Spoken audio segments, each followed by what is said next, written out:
Tonight, we discuss 9/11 and what really happened. Whether you're a truther, a believer, or somewhere in between, this episode of Newsworthy will possibly change your perspectives and invite you to think critically about one of the most pivotal events in modern history. Tonight on Newsworthy, two words and two question marks. Hi, this is Ed Locke with USA Mortgage. Buying your first home can be overwhelming, but here are 5 tips to make the process go smoother. Number one, find a lender, me, Ed Locke, that can answer any questions you might have and help you get pre approved. There are multiple options available based on your situation. Number two, work with a real estate agent you can trust. Number three, don't rush the process. Take your time and know that the process could take some time. Number four, consider all the costs. Number five, get a home inspection and review it with your realtor. Keep these tips in mind, budget for yourself, and you'll be that much closer to making your dream of homeownership a reality. So reach out to me at 502-680-0953. NMLS ID 448908, DAS Acquisition Company, LLC, doing business as USA Mortgage, NMLS ID 227262. This is not a commitment to lend. Additional terms and conditions apply. USA Mortgage is an equal housing opportunity.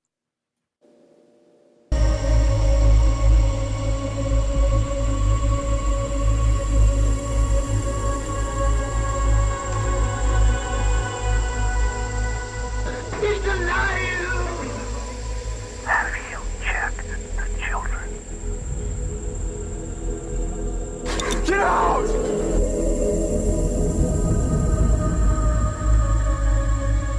You have scoured the podcast world and finally found us, Newsworthy with Steve and Jerry, where we delve into all things mysterious, macabre, or out of this world, and decide if they are truly newsworthy.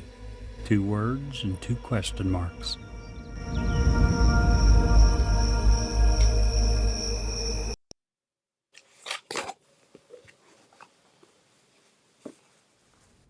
Good evening. Today, our fellow citizens, our way of life, our very freedom came under attack in a series of deliberate and deadly terrorist acts. The victims were in airplanes or in their offices, secretaries, businessmen and women, military and federal workers, moms and dads, friends and neighbors. Thousands of lives were suddenly ended by evil, despicable acts of terror. The pictures of airplanes flying into buildings, fires burning, huge structures collapsing, have filled us with disbelief, terrible sadness, and a quiet, unyielding anger. These acts of mass murder were intended to frighten our nation into chaos and retreat. But they have failed. Our country is strong. A great people has been moved to defend a great nation. Terrorist attacks can shake the foundations of our biggest buildings, but they cannot touch the foundation of America. These acts shatter steel, but they cannot dent the steel of American resolve. America was targeted for attack because we're the brightest beacon for freedom and opportunity in the world, and no one will keep that light from shining.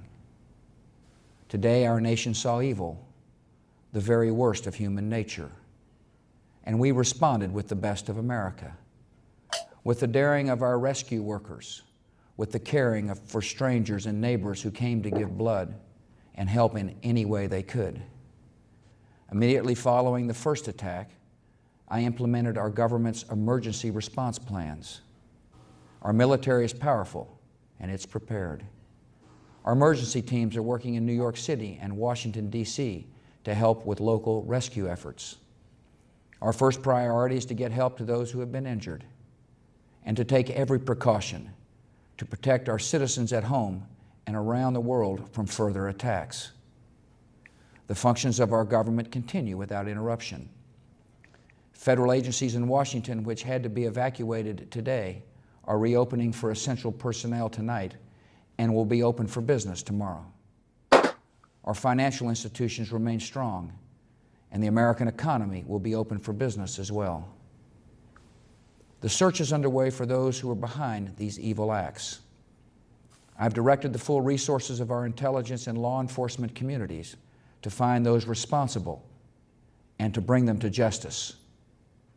We will make no distinction between the terrorists who committed these acts and those who harbor them.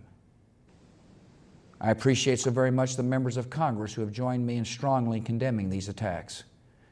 And on behalf of the American people, I thank the many world leaders who have called to offer their condolences and assistance.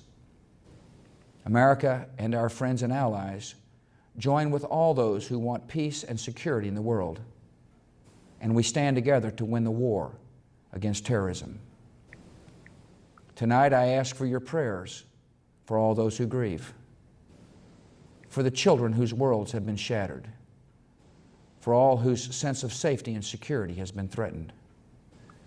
And I pray they will be comforted by a power greater than any of us, spoken through the ages in Psalm 23. Even though I walk through the valley of the shadow of death, I fear no evil, for you are with me. This is a day when all Americans from every walk of life unite in our resolve for justice and peace. America has stood down enemies before, and we will do so this time. None of us will ever forget this day, yet we go forward to defend freedom and all that is good and just in our world. Thank you. Good night, and God bless America.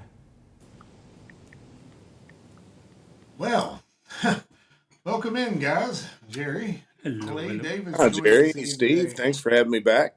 Absolutely. A very somber, if appropriate, beginning to the show.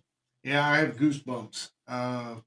Like him, don't like him, hate him, whatever R letter is beside your name, R, D, I, whatever. Get a good response that evening.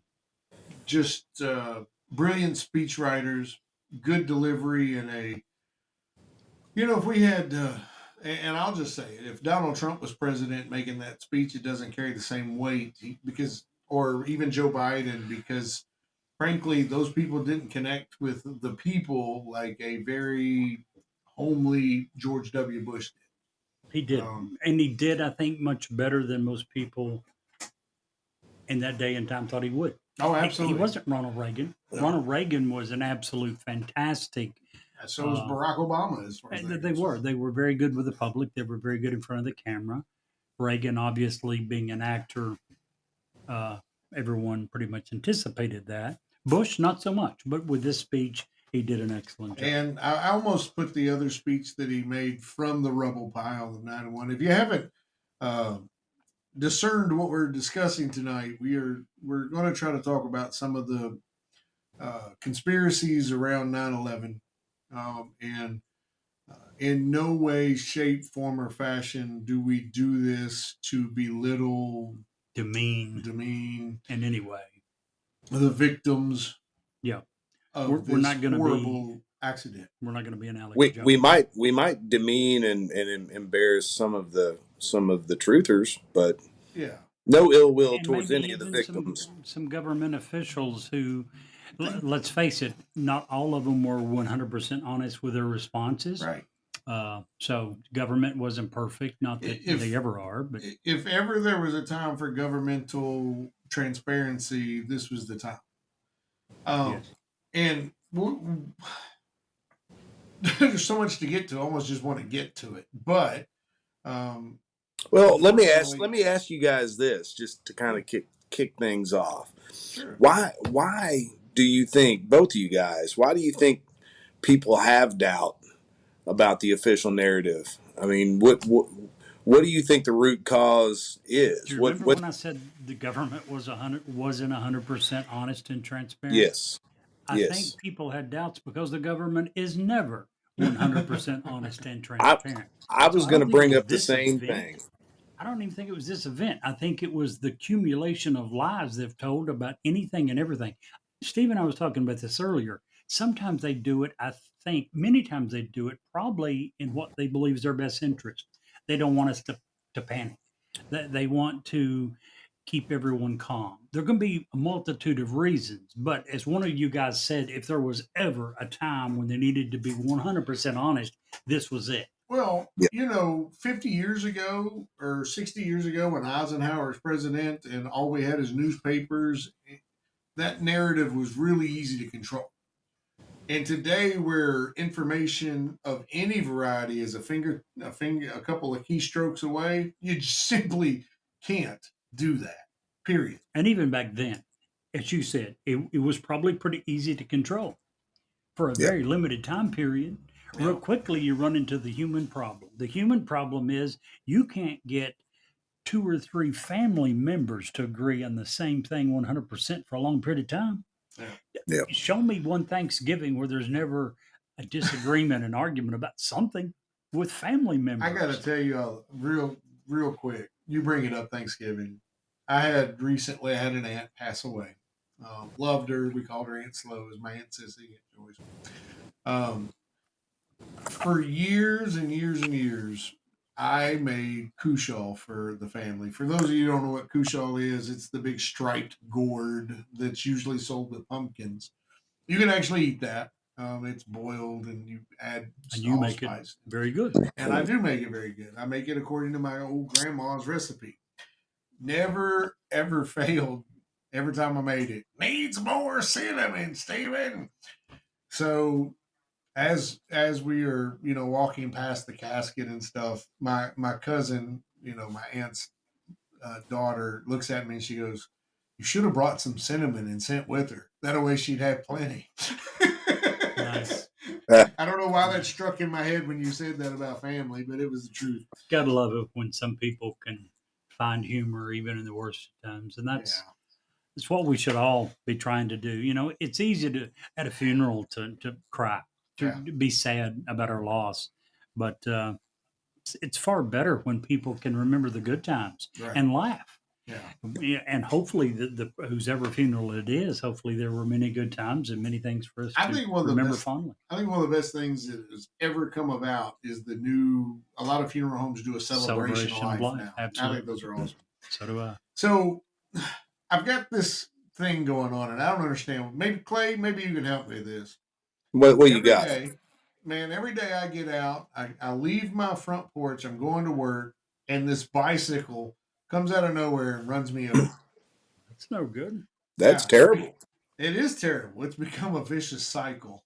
No.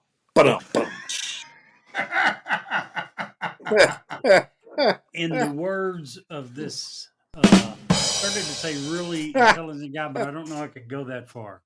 You had all week, and that was the best you could come up with? It's better than mine, man. It is so much better than mine. So you got these 2 antennas, right? And they're looking at each other and they like each other, so they decide to get married. Okay. Ooh. The wedding really wasn't that great, but the reception was amazing. Oh, I bet it was. I bet it was. Beautiful. Mine's about the local school system. Oh? Yeah. A lot of people say it's not that great, but I don't know. I beg to differ. I had a new student, and the teacher asked this new student what his name was, and the kid replied, Bobby, sir. Teacher says, "Do you have a stutter?" Student said, "No, sir. My father has a stutter, but the guy who filled out my birth certificate, he's just an asshole."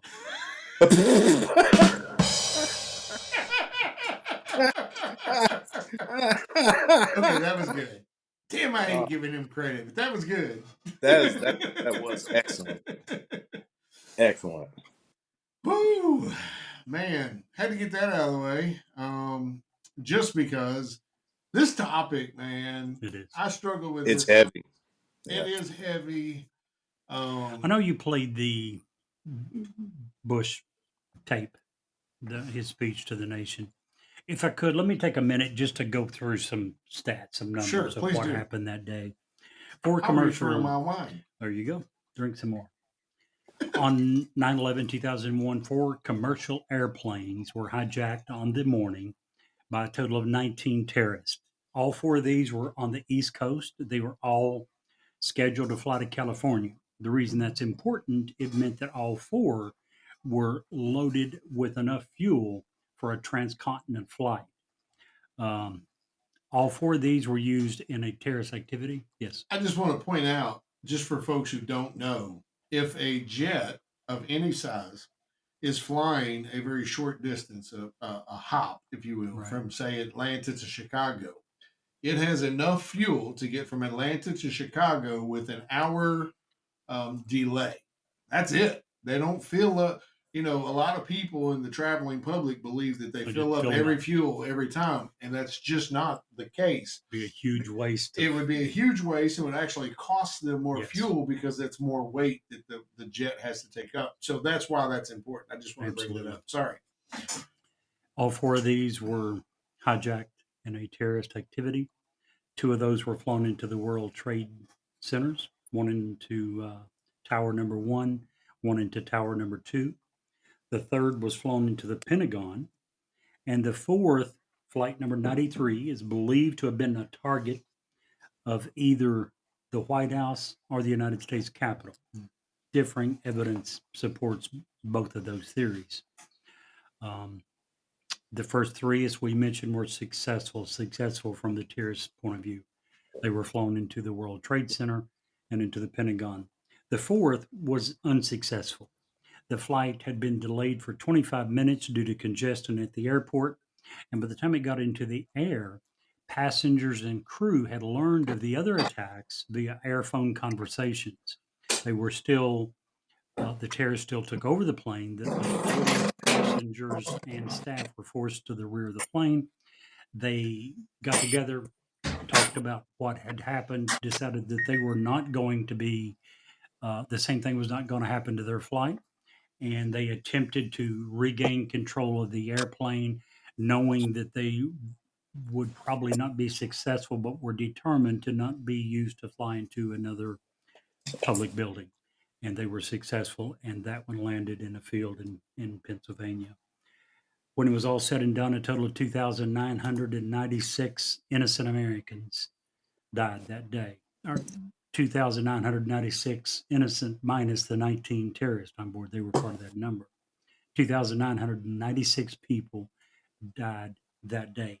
As of May 2024, more people have died from 9/11 related illnesses than were killed on the day itself. Over 4,300 survivors and first responders have since passed away from those attacks. In total, more than 7,000 victims. So, absolutely one of America's darkest days. That's the subject of what we're talking about this evening. Yeah, and you know, I all three of us are old enough to probably remember exactly what you were Well. doing that day, and I absolutely do. And I don't care to go first. Go. I was the acting manager at Kmart in Burlington Pike in northern Kentucky that day. And if you remember Kmart at all, Kmart did have a sporting goods section. We sold rifles and ammunition and shotguns and stuff like that, much like your everyday Walmart. And Clay, you used to be a manager at Kmart as well. I was the manager on duty that morning as well, so this Oh, is wow. going to follow suit with your Yeah. story. So you know that in the back room we had a huge safe, and that's where we kept all the extra weapons that weren't in the showcase and the ammunition. hmm The gun room. The gun room. Yeah, the gun room. Yep. So between the time of the events, which we had a Little Caesars in our Kmart that was up front, had a TV for all the old folks that would come and drink coffee and they'd watch the news or whatever. Everyone, customers and workers were glued to that little 14-inch TV. I don't know what it was. It wasn't very big. And by 10 o'clock, people had already started coming in buying guns and ammunition. Around, and Clay, you can correct me if I'm wrong, but I want to say by noon, the order had come down from corporate office to stop selling guns and ammunition for fear of reprisals or, all of that. But it didn't matter to me because the only thing left in my gun room by noon was a few rounds of 22 shells and a few shotgun shells. Yeah. Every single rifle that I had or shotgun I had in house had sold that morning within a 2.5 hour window. It was a very busy and angering and somber morning. I was mad as hell that morning, just mad and scared. And I only bring this up because Robin, my wife, her dad's a pilot, and you talking about a different level of fear because they didn't know where he was. He had flown out of New York, but he had flown out. The way I understand it, and I could be completely wrong on this, but my understanding was no, I do stand corrected. He was in California, but they didn't know that. And within an hour or two after the attacks, they had already grounded all the planes, so he was stuck in California. And they actually were showing this on TV in the schools. And here we go. I'm getting ready to age myself. My wife is considerably younger than I am. She was still in school. But they had pulled her out of classroom after they'd already seen the attacks. So, and let her know that, hey, we've made contact with your father. He's safe, but he's stuck in California. I was can you imagine walking the going through back that? aisle of my Jerry, what was Kmart you store, doing, man? which I here was in conducting Lexington a at the training time, session in and Lexington Park, I Maryland. was Uh, intersecting with where the yeah, the break company room had come led with me. out, and my customer service guy comes out of the back room. His name was Kyle Spencer, and he walks up to me. He goes, "Hey, boss, a plane just hit the World Trade Center." I said, "No shit," and I said, "That's crazy, man." And so I went back and checked it out on the TV for a couple minutes. Now I had a store to run, so I went back to work. After the allotted time elapsed and the second plane struck, he came up to me again. He goes, "Another plane just hit the other tower." He goes, "What do you think of that?" And I said, "I think we're under attack." And he said, "You think so?" I was like, "I know we are, man. That the odds of one plane hitting is astronomical, much less two." And it was really weird from that point on. Being a city store, we didn't see we saw some gun and ammunition sales, but nothing like what you probably encountered. Um, I do remember when the order came down to stop, cease, and desist all sales. But we assigned to keep everybody productive because it was such a distraction. We assigned the HR manager to monitor the TV in her office, and she would come out and give us updates. But we felt that at that time, the best thing that we could do was to try to keep everybody kind of distracted from the situation, but also aware of what was going on. And that's kind of how we went through the day. I remember we did close early that night or that day. We did not make it till closing time. We sent everybody home to be with their families. Yeah, we did that too, only because we didn't do that. You were the good story in the group. We were just screw it. We're just gonna watch this little 13-inch TV, man. We were Yeah. glued to it. Um, so Jerry, what was you saying? No, I was conducting a training session in Lexington Park, Maryland, which is the store I was at was a couple of miles away from an Air Force base. So a lot of the employees had relatives that worked on the Air Force base. Yeah. I just remember conducting the session, someone coming in and saying what you said, someone has struck one of the World Trade Centers. And at that point, it was like, no idea what's going on. A few minutes later, they've struck the second. And that's when it began to sink in. At first, you're thinking accident, maybe, Yeah, hopefully, mechanic, tragic something accident. happened. Yeah, Trying to get back to LaGuardia, maybe it trying to was foggy. land. Who knows? Yeah, Maybe who knows? Maybe it was an accident. Second one, within an hour. Yeah. There's no Yeah. accident. We're and under attack. I remember because Stephanie, a girl that I worked with, she is the one that came and told me, "Hey, you need to come over to Little Caesars." And I went over there, and we got there about 3 minutes. We're just kind of, you're trying to assess the situation, and we're sitting there watching the TV, and that's when the second plane hit, and you're like, "Oh no, there's no way." one, like you say, maybe an accident, pilot's got a problem, plane's got a problem, it's a big tall thing, fog. What you don't know. You're trying to rationalize this in your Right. mind. But after the second one, there's no doubt. Zero doubt. Zero doubt. And terrorists had already tried to bring down the World Trade Centers with the car bomb in the basement once before. And there was no doubt about this one. Man. So, that all being said, out of what we know and what we knew at the time and what was happening in real time, over the last 20, 25 years, a great number of conspiracy theories have sprung up about the 9/11 attacks and the repercussions of those and what all happened. And that's, given the direction of our podcast, obviously, that's what we're going to cover tonight. We're going to try to talk about the ones that are still persisting, even though that for most people, those have been debunked. And we're going to talk, I think each of us have some that are still To an extent. I would still- say for most people to a certain extent. yeah. I don't think that for most people, every single one has been debunked. And we'll talk later about statistics on that very thing. Right. And even Clay and I, we know you don't, but but Clay and I still have some questions about some of them, to be honest. So do I. What? So I don't know why you say that I wouldn't, but Well, because I'm a skeptic, not of everything. Yeah, well. So we're going to get into that some tonight. We're going to try to talk about it, and we're not on a time limit tonight. This has a name, by the way. We haven't mentioned that. It's called the 9/11 Truth Movement. Yeah, The movement itself has a name. yeah.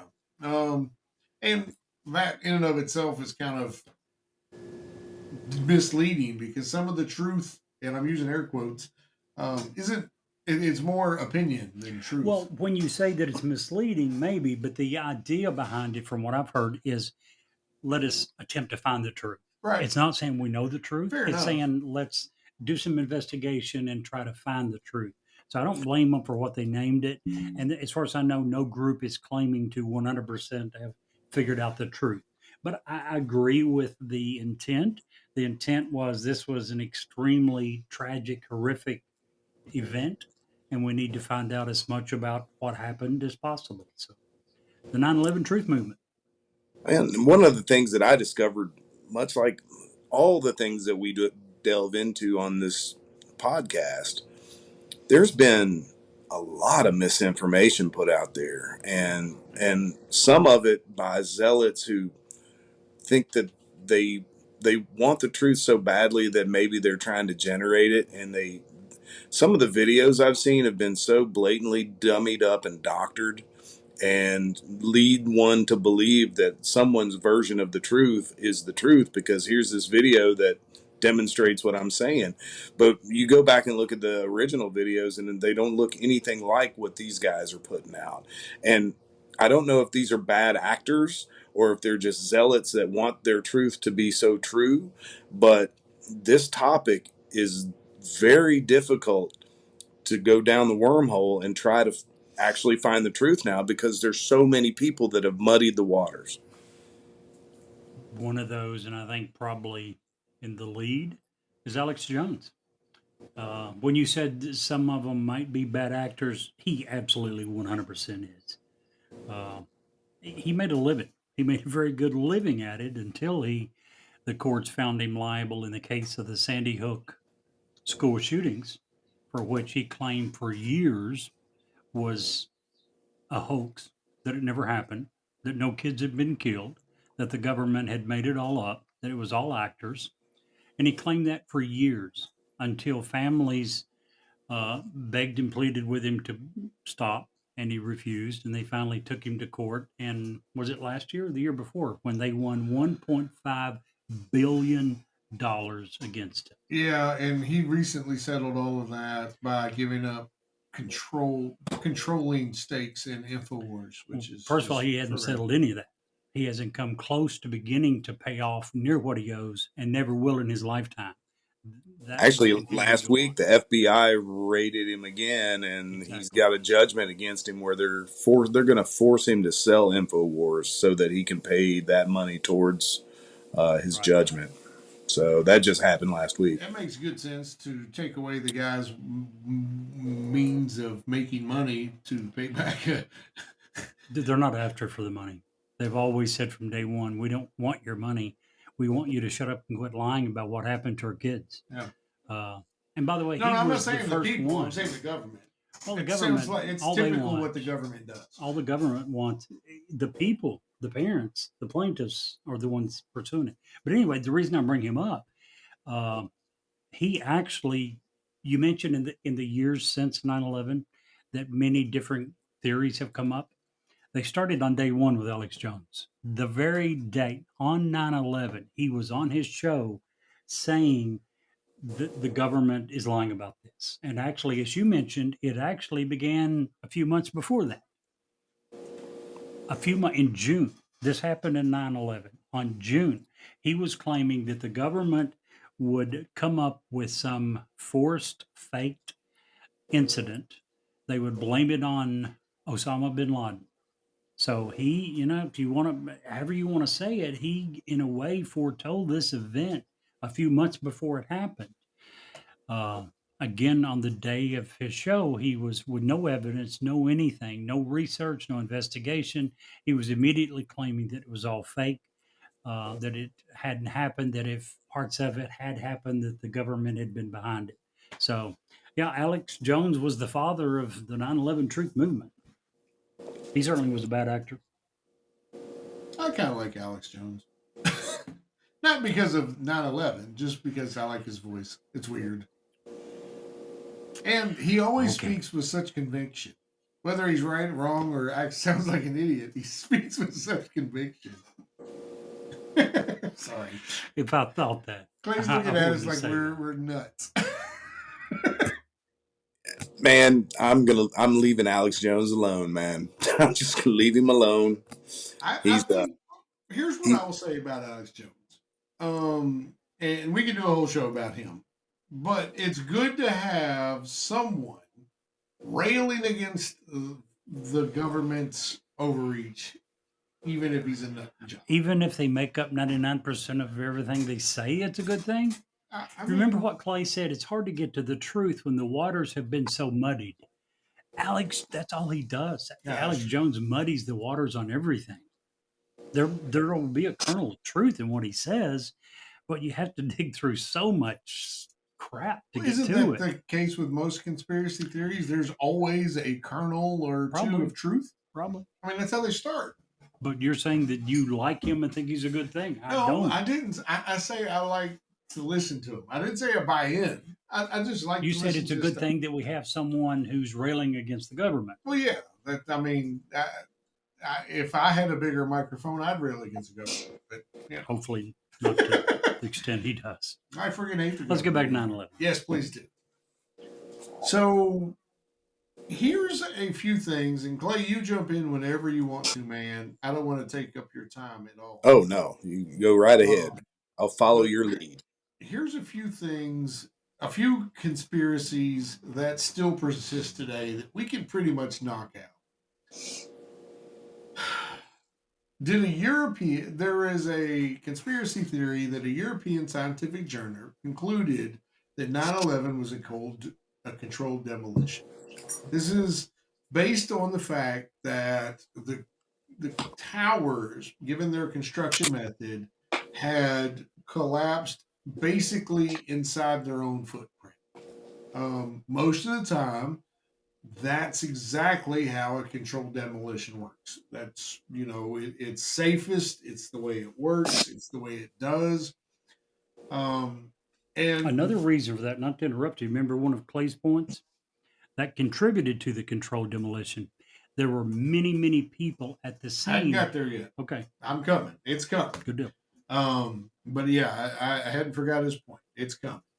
But the controlled demolition is because if you watch the video of the towers collapsing, they do in fact come straight down.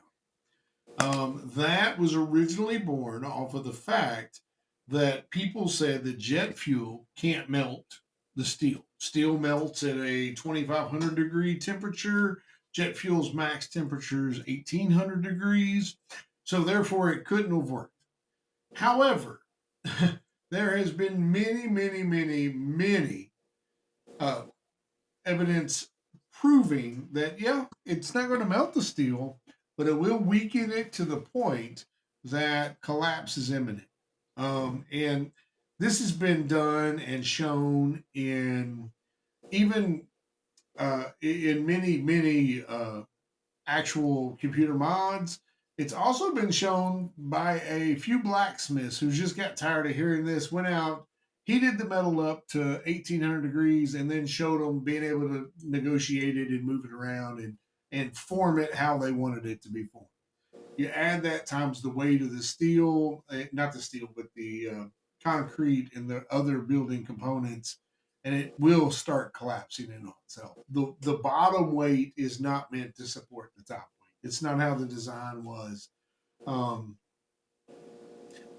And Very true. you know, to your point and to Clay's point about the multiple fire departments hearing explosions, and I'm using air quotes, in the World Trade Centers as they're going up. Most people attribute those explosion sounds to the without going into a great deal of detail, the strength of the World Trade Centers was in the center of the building. That's where the steel girders were. They went up the center of the building surrounding the elevators. That's where all of the strength was. As the building started to collapse and started to wane, those explosions were either electric, as the electric power started to fail, or they've determined that that is the steel structure within the center of the building starting to collapse under the weight of everything coming down on top of it. And those sounds in an enclosed area would very much sound like an explosion. There's one other thing that contributed from what I read. The explosion, when the building began to fall, it happened, as you said, when the steel was not melted, but it was weakened to the point that it began to give way. Correct. When it did, a floor collapsed. And then When it fell to the floor below it, what happened to all that air that was contained within? right. It immediately had to be expelled from the windows. There were explosions. There was windows busting, air falling out. And What that would pressure happen- was going down the center of the What building. would happen too. immediately after that? The That next one. level would suddenly have more weight than it had before, and it would go. That continued to happen as it went down. Most experts believe that it was simply the air as each floor collapsed. It was the air being expelled. Well, that's what thunder is. Yes, You know, Mhm. sounds light- very much like an explosion. when lightning strikes, it creates a pocket of no air, and when the air comes back In the after the vacuum. lightning, boom, it Yes. creates a rumble. The same deal. Sound like an explosion. And you know, I bought into that theory for a great number of years. I'm not gonna lie, because having known what jet fuel does and what metal does, it didn't make sense to me. But then I'm like, oh well, yeah, that does make sense. One other thing I would add to that, there are actually pictures of what appears to be molten metal, and actually Mhm. it's molten metal. Mm-hmm. Turns out It's that aluminum. aluminum melts at a far lower Lower. degree. It's part of the and Yeah. it is known that the fire got hot enough to melt aluminum. It, as you said, did not get 2,500 degrees hot enough to melt steel. It's known that at, I believe it was 1,800 degrees, steel has lost roughly 90% of its rigidity. So it's weakened by 90%. At that point, it may not be melted, but it's not going to hold the force. I can't Yeah. imagine, and I'm sure you guys remember the pictures of the falling man or the jumping man. Yeah. How desperate the situation There was is more than when one. you There was just, several yeah, of there's them. almost Yeah. 2,200 people or 200 people they think Yes. jumped or fell. That was another conspiracy theory that I'm not even going to get into. Somebody said that they saw someone surf down the building and survive. We're not even going to acknowledge that. But to be so desperate to just not burn alive that you're going to jump from the height of the tallest building in the eastern hemisphere or the western hemisphere. Um, kudos. I can't imagine what was going through your mind, but better that than burning. Living hell. Yeah. Or being buried alive. Yes, You know, absolutely. I mean, Yeah. a lot of those people were buried alive, man. Well, that gets to one of my things, and we're coming to that in a second, Clay, about victims and how victims were found. And the last victim was found 48 hours after the towers collapsed. Can you imagine surviving 48 hours buried alive? I just can't imagine that personal level of hell. Sadly, that happens a lot during most earthquakes. Yeah, Yeah. absolutely. Especially in areas where earthquakes aren't prevalent, like Kentucky.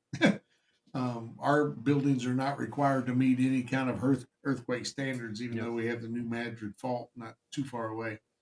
At some point, St. Louis is going to suffer a huge loss because of that. So the next one is: did the World Trade Center leaseholder buy insurance just before 9/11? This was a big one also that I'm glad I was able to debunk. I'm not going to lie. Several contemporary legends circulated regarding the people that supposedly benefited from advanced knowledge of the 911 attacks. These stories involve claims of people calling in sick, making investments that appear to be timed with the attacks, or one particular story that focuses on Larry Silverstein, who acquired the lease for the World Trade Center just months, and I think that's the key there, before the 9/11, and acquired insurance for just these type of events. Folks, it's real easy for a person like myself who's never leased a freaking tallest building in anything to make, oh, why would he have insurance for that? But that's a very normal thing when you Yep. lease a skyscraper to Yep. prevent and to protect your investment in it. That and the key word there was months. Basically, he leased the building and he got insurance. End of story. There's nothing more than that. Did it happen? Yes. Did he make a lot of money? Not as much as the insurance company paid out, but yes, that's what the insurance was there for. And he had, and anyone who would, if you didn't, I'm not sure New York's laws. In Kentucky, if you have a home and you don't have homeowners insurance, you're left out to dry if anything happens to that. I'm sure New York has very specific rules and regulations involving ownership and leaseship of buildings, and those would include insurance regulations. Oh, sure. So I wanted to bring that up because that's another big one that a lot of people bring up. That reminds me, real quick, total Sure. 180. Did you hear about the local state farm? This guy come in last week and said that he needed to buy fire insurance. No. And they told him they'd quit selling fire insurance. And they said, we do carry flood insurance. And he said, that's not going to help. I don't know how to start a flood.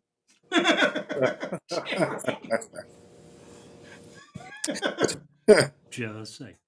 Oh my gosh. I'm Well, glad you brought up the Silverstein thing though, because that was another thing that I had always had questions about, and I was much like you, man. I was glad that I was able to kind of dig into that and kind of make that minimalize that from being an actual conspiracy. Right. I agree with you. That was 100% the way business is done in a city like New York, man. Had it been done the day before or the week Yes. before, absolutely, I have more questions. But Yeah. this says it was done months prior. Yeah. And that just tells me that, he was doing his due diligence and protecting his investment. Did Nostradamus predict the 9/11 attacks? There was a supposed Nostradamus prophecy out there that circulated following the tragedy that said he predicted the tragedy. Unfortunately, this was spread like wildfire. Unfortunately, it was just a student who fabricated it and was trying to show how easy it was to create prophecy based on vague uh, and how easy it was and how ironic. Despite the debunking, people actually still look for mystic explanations, showing the deep-seated human need for certainty in uncertain times. Another one that I want to bring up was in Mohammed Atta. There was a rumor going around, a conspiracy going around, that Mohammed Atta, the mastermind behind the 9/11 attacks, had been forcibly released after capture in Israel by the United States. That was not true. It was a Muhammad Atta, but it was not the same Muhammad Atta that was in the attacks. Clay, this is one that I know you're going to get into, and please, if you want to jump in here, please don't hesitate. The 9/11 Pentagon attack, was it faked? French author Thierry Masson popularized the theory that the Pentagon was not damaged by planes, but was rather staged by the U.S. government, probably by shooting missiles into the building. However, Masson failed to provide a plausible explanation for the extensive amount of damage caused. The conspiracy theory gained traction in France and in the United States despite lacking any evidence. And to this point, they have produced computer generated models of the way that the plane hit the Pentagon that explains the amount of damage with the very least amount of debris. That was always the biggest part of the Pentagon, was where's all the debris? Where's the plane wings? Where's the engines? Where's all of this? The Pentagon was a very different building than the World Trade Center. The World Trade Center strength came from the center. The steel and the pillars were all in the center of the strength. In the Pentagon, every single layer, every single wall was concrete. Every wall within the building was concrete. So it was From the not every wall, but there's concentric rings. Right. Every time you went from one ring to an inner ring. there was at least Yes. 2 rings of concrete. So it was a very different animal. And what they have decided is that the plane, when coming in, probably turned on its side and went down. One of the wings was just dissolved into the dirt, just because of the speed. The Pentagon attack happened. They estimate the speed to be somewhere around 539 miles an hour. This thing was cooking coming down. An inexperienced pilot probably hit the throttle instead of the gas or instead of the brakes and was coming in full strength. No, I don't think it was inexperienced. I think it was unplanned. The lowest speed of any of the three was like 430 miles an hour. Right, and That was in the part World of the Trade Center 1. intention, was to hit it at a very high speed, hopefully to generate a bigger explosion. Right.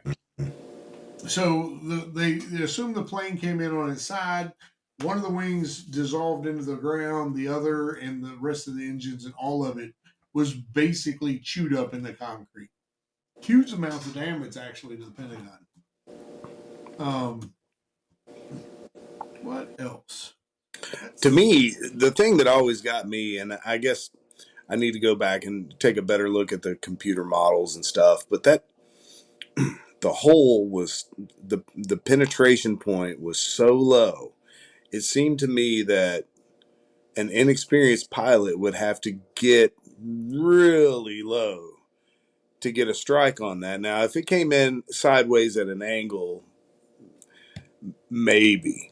But from what I was viewing in real time and looking at the damage that was done, one of the first questions I had was, man, you would have to be a really good pilot to fly right above the ground and smack the side of that Pentagon. And to me, this point was always something that immediately when I saw it, I was like, something's not right there. Yeah, and you know what I think, Clay, in all honesty, this is what I think happened. I think that the plane coming in at that particular angle was all luck. And what I mean by that is those jets fly like, have you ever driven like a box truck? Yeah.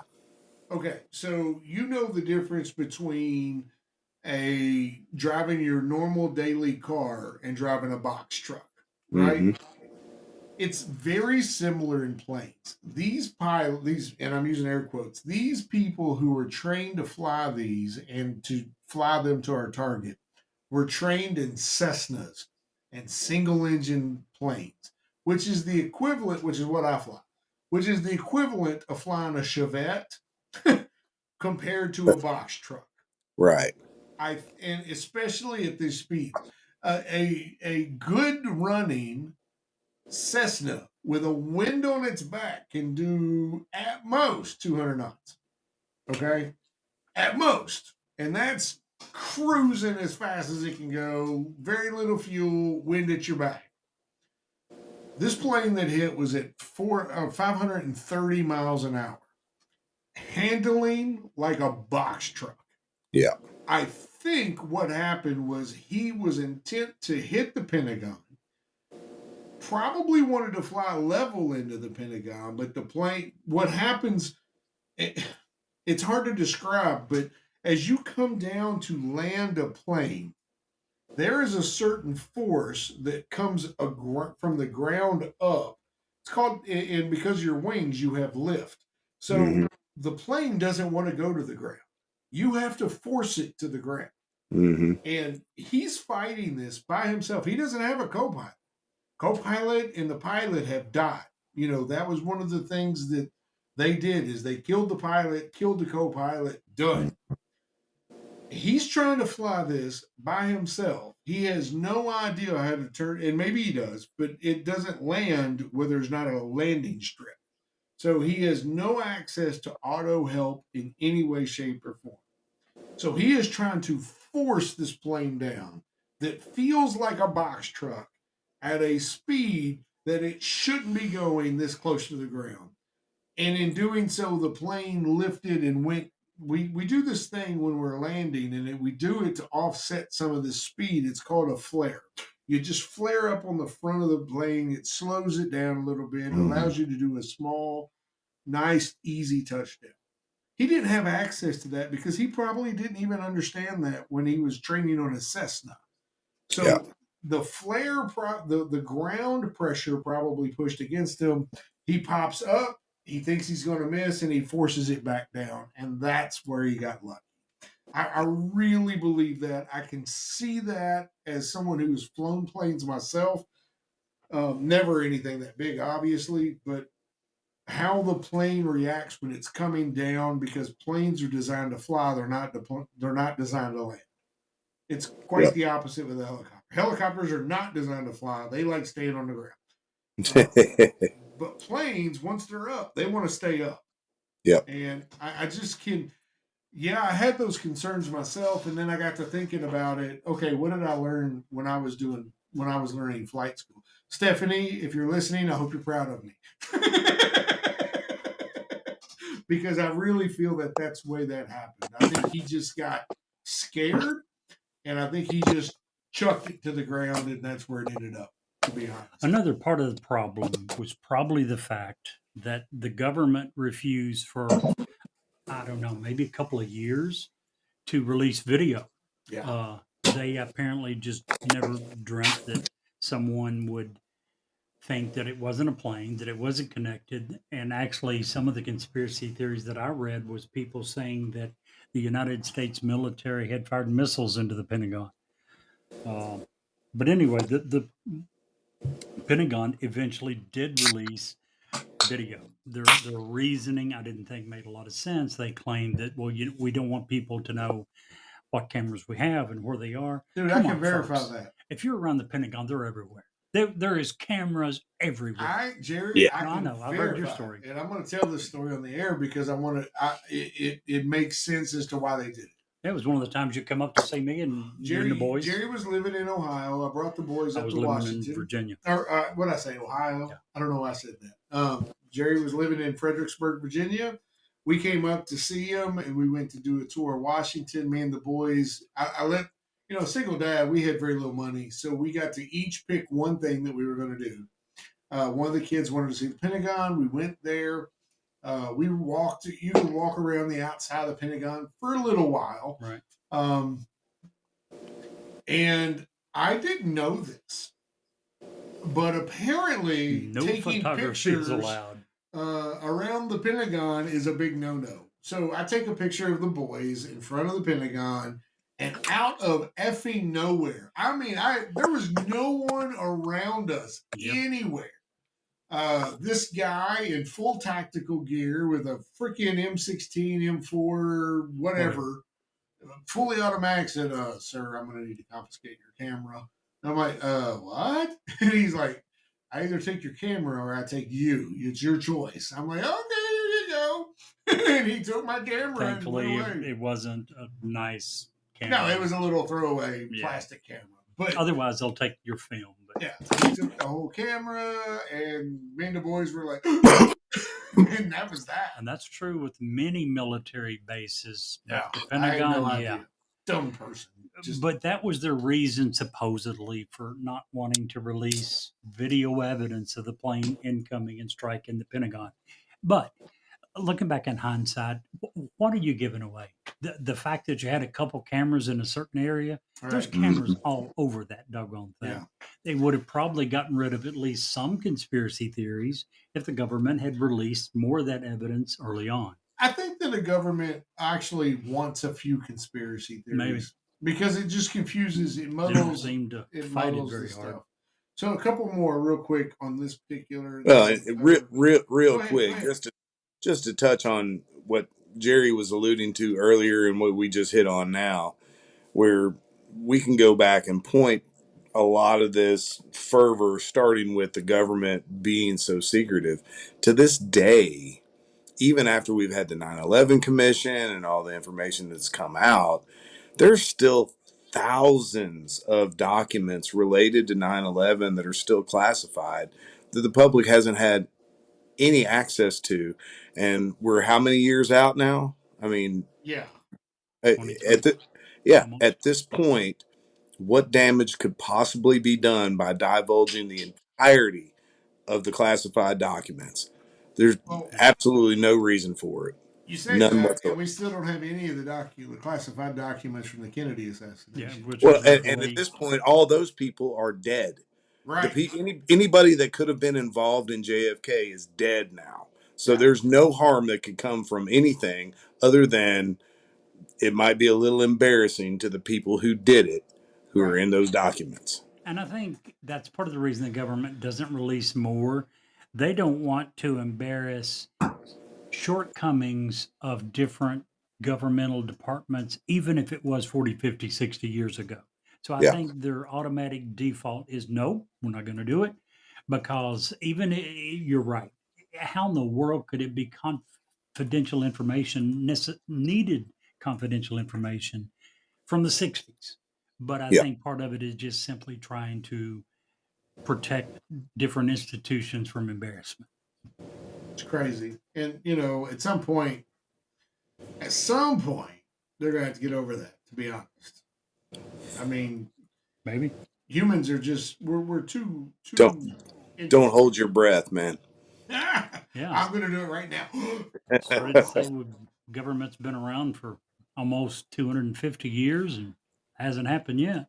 I've got two more that I want to cover real quick that have been debunked. As soon as my computer comes back to being my computer, that'd be great. Sorry. So wait, what are you doing? Get out of there. Get. Sorry, guys.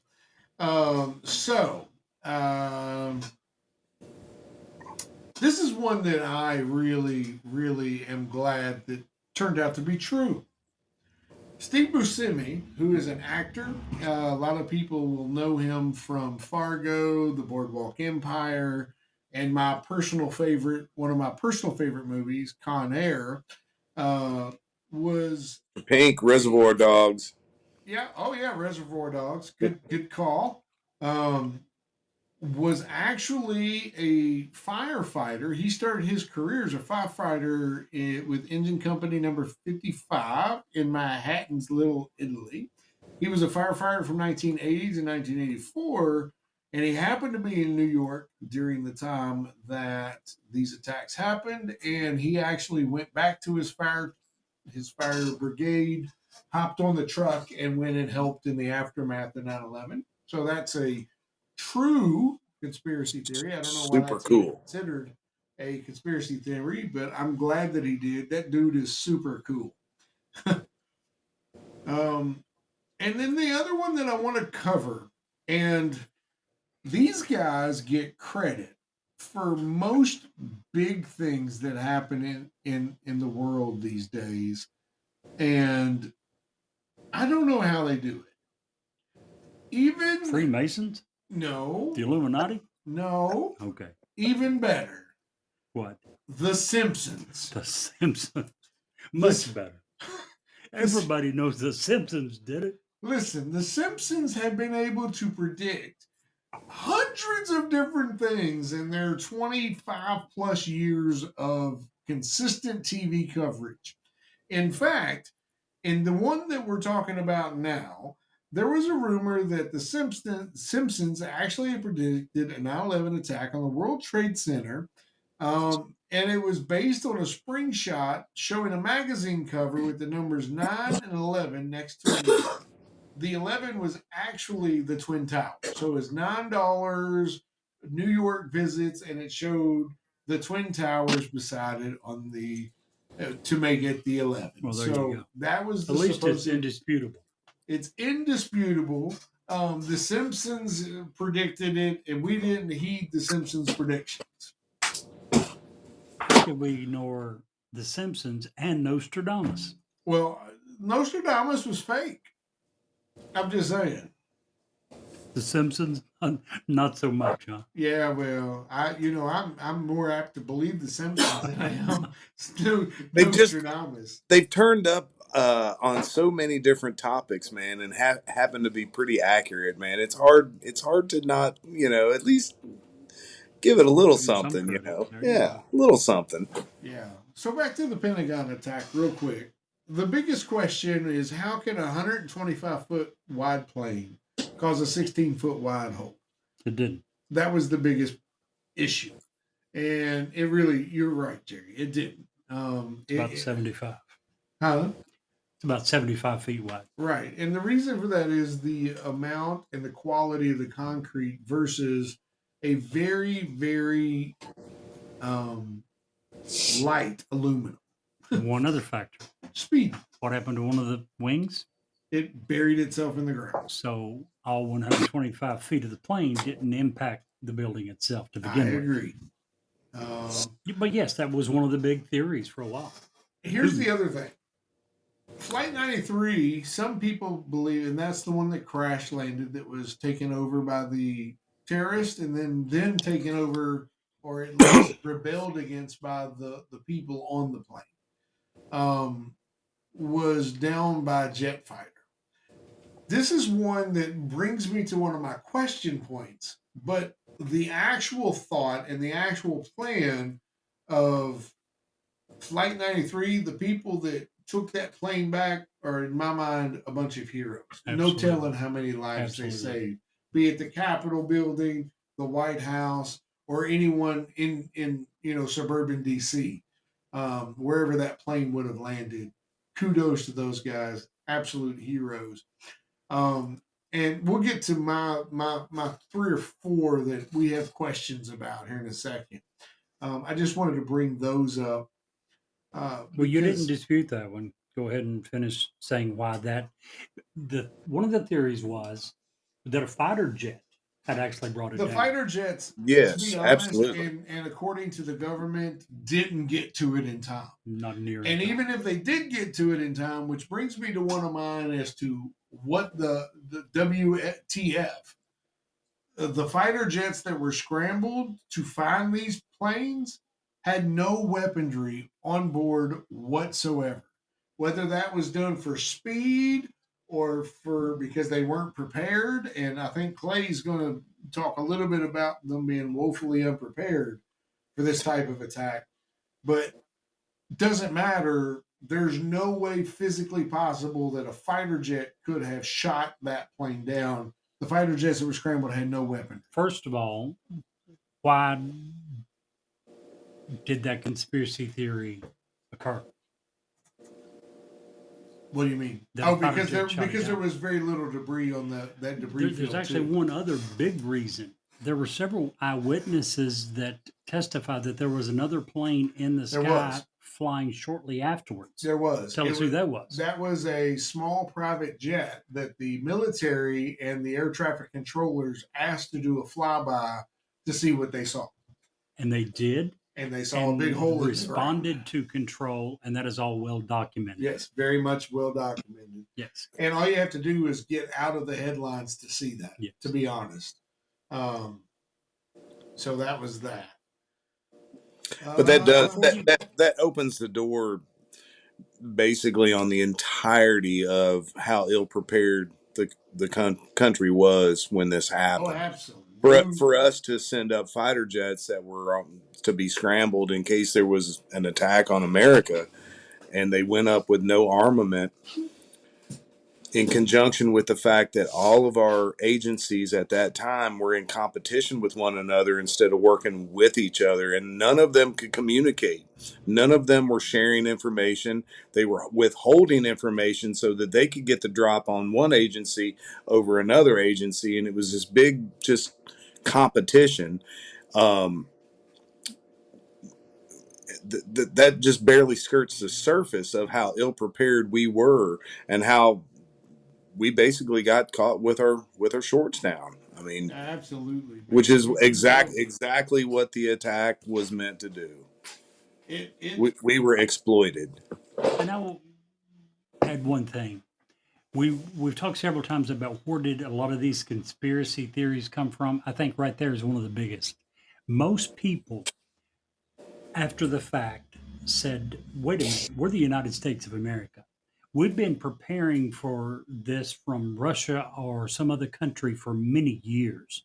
How in the world did it happen 3 times one morning and us not be able to stop any of them? Right. So I think that was part of the problem, but I think Clay's right. We were just, and it's been proven multi times over, we were just woefully unprepared for an internal attack. Go ahead. There are now defenses on top of the White House that were never there before, in case a plane were to make it that close. I mean, there's anti-air defense on the White House now. Never was a thing before.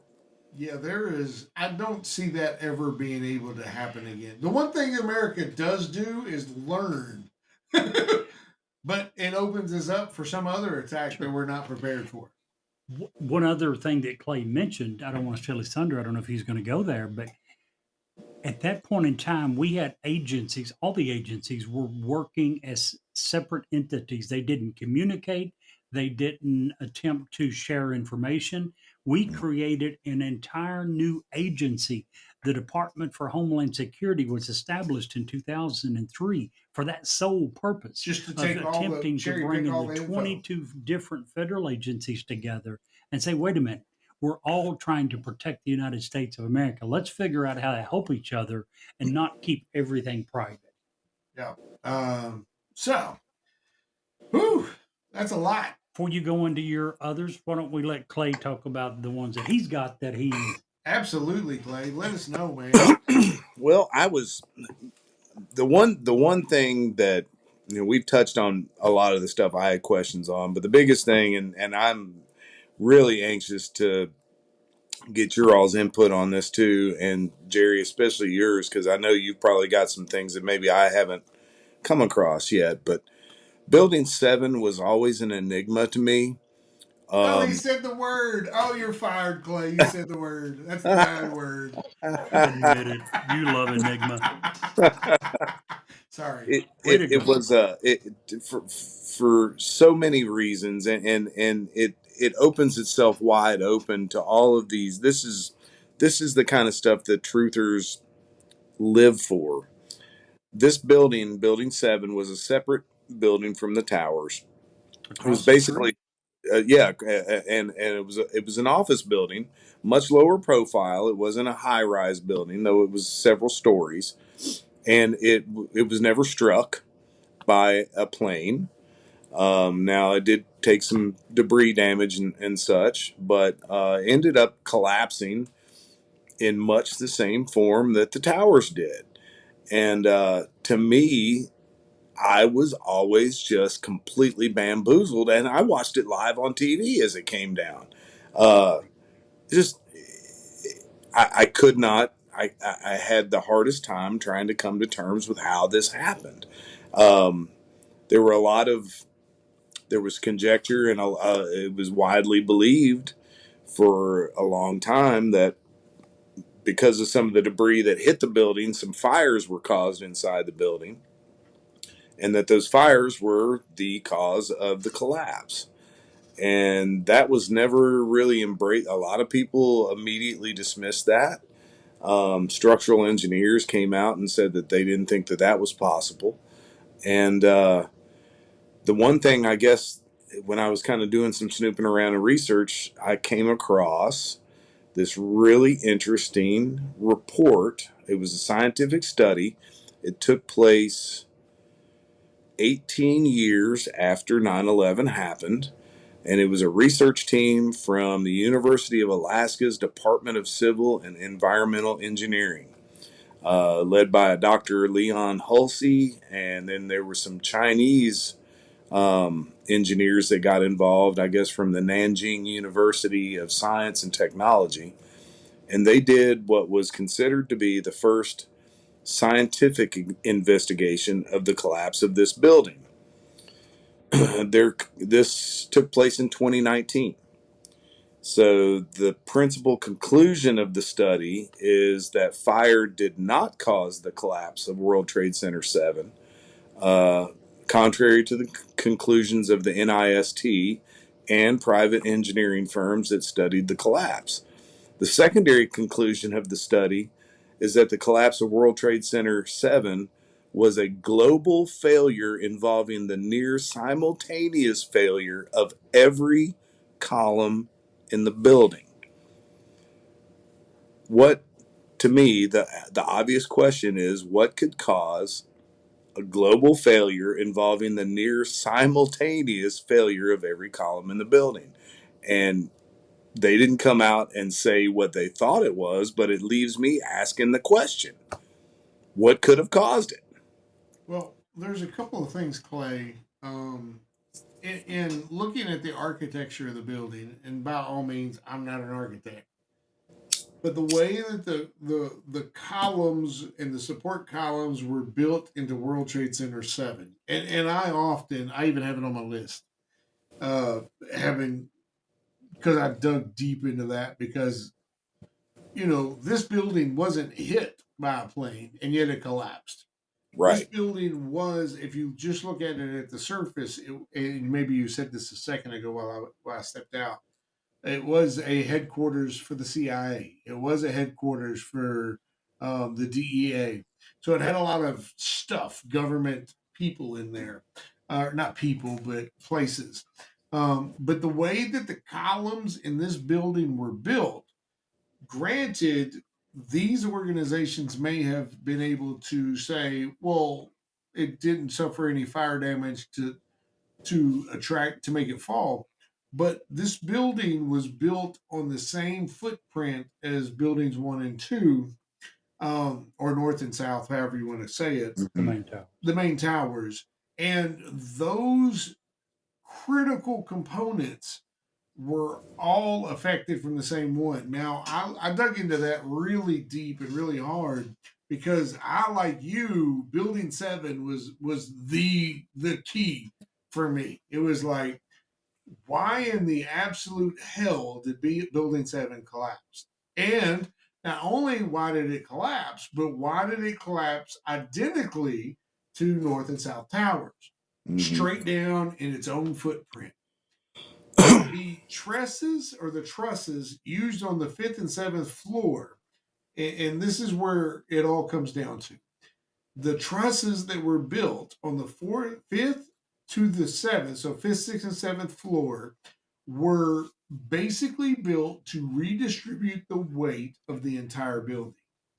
Those trusses are unfortunately the ones that they said were damaged due to debris falling off of the North Tower.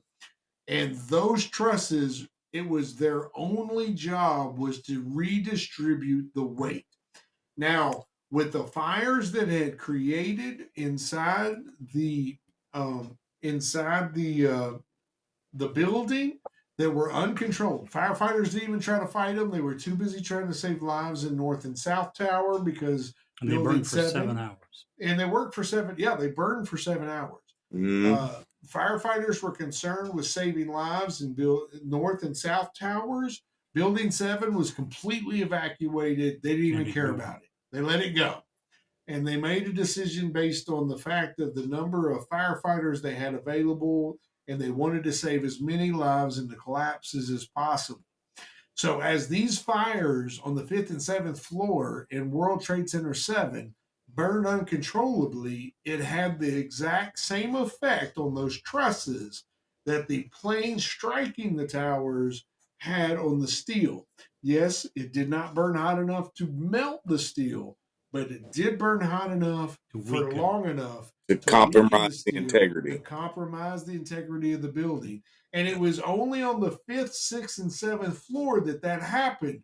Had it happened on any other floor, that wouldn't have been the case. But those were the floors that were designed to withstand and hold up the weight of the World Trade Center 7, which was like 47 floors in and of itself. That's our biggest building in Lexington. I mean, that's nothing in New York, but that's our biggest building in Lexington. And that's the reason. It was a weird design that they used because the floor plan, it was like 16 acres is what we're talking about when we're talking about the World Trade Centers. They used the floor plan, the base was all shared between all the buildings in the World Trade Center complex. And this is a offshoot of that.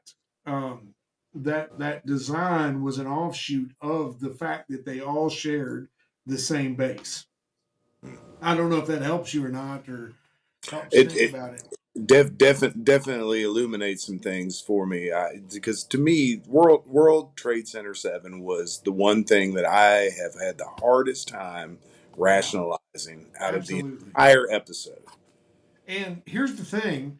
Up until this point, there had never been a fire destroy a building of that type, of that height, ever in the world. World Trade Center 7 was number 1. Unfortunately, we had another fire, and I've looked and looked and looked and looked and looked, and I can't find it. I actually had it in my research, and I lost my research. There was, I want to say Singapore was building number 2. That fire actually was in the right spot at the right time and destroyed a 47-floor building in, I want to say Singapore. But you were right. I've seen that footage. Earlier when you said it wasn't just fire. They do not believe fire alone would have brought down Building 7. When the North Tower collapsed, significant debris fell and created huge, enormous dents into floors 1 through 10, and ended up demolishing that 4 through 7 that was vital to the construction. So add it all together, and there were different structural reports and engineers at the time that said this is what happened. Really sad, man. And I'm with you, Clay, because until I started really digging into it this last week about Building 7, I'm right with you. Building 7's the reason this whole thing's a bunch of bull. Yep. But when I started reading, and especially when I realized and looked at the trusses and the way they're laid out in 5, 6, and 7, and how that they were responsible for the majority of the weight distribution of the building, it only makes sense. It really does. And that, to someone who doesn't dig, deep enough and doesn't see that, that's a good jump off point, to be honest. I mean, it really is, right? Yeah, really is, man. Jerry, did you have any that you just didn't? Oh wait, Clay. We gotta let's let Clay Yeah, finish. sorry. Oh Clay. yeah, What no, about? go right ahead, Jerry. I basically touched on building 7 was my big thing, man.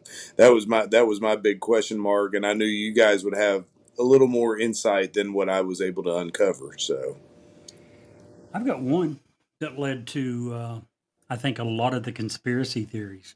Same crap we've talked about from the beginning. Uh, Early on, the official timeline that was released by military commanders in the wake of the attacks was incorrect. Early on, NORAD claimed that fighters were notified that Flight 77 was hijacked and that the fighters were scrambled toward Washington in what should have been enough time to intercept, which really went along with what Americans wanted to think, wanted to believe.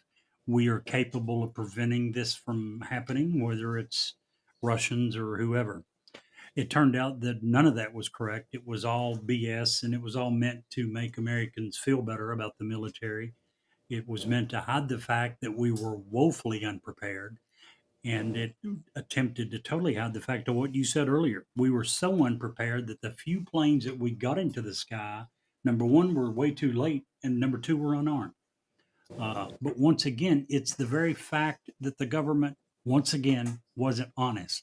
The government wants to know where 90% of the conspiracy theories about many things, whether it's Area 51, 9/11, whatever, if they want to know where it comes from, it's the government themselves by not being honest and transparent. So that had a lot to do with it. Alex Jones had a little bit to do with it. We mentioned earlier that in June, a few months before 9/11, Alex Jones was on the air saying, this is going to happen. This is something similar. It's going to happen. We are going to blame it on Osama bin Laden, and we're going to use it to start wars in the Middle East. How do you know that? How do you think he knew that? I think he was Just really intuitive, no, or I don't think he knew shit.